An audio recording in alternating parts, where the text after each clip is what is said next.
Previous episode 23. No, you have come out of the tune. And you're too, you got me a tune. Then you go to a patron. About to me,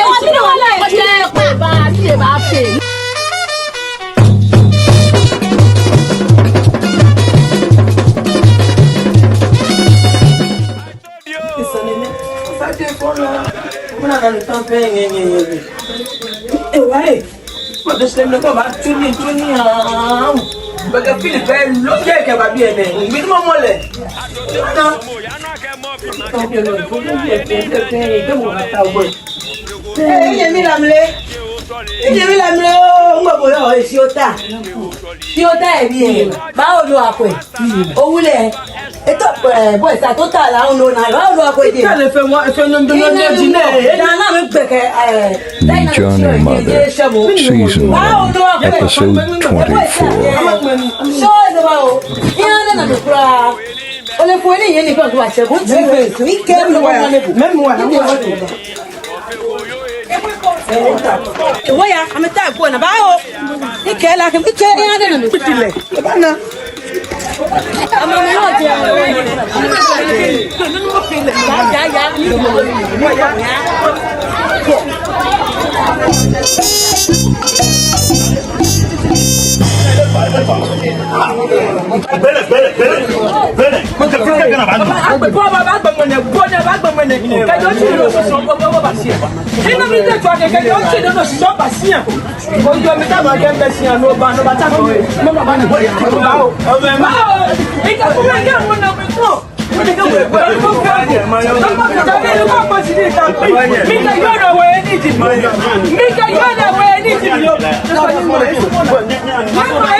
Nano, Johnny, agigi digi digi digi digi digi digi digi digi digi digi digi digi digi digi digi digi digi digi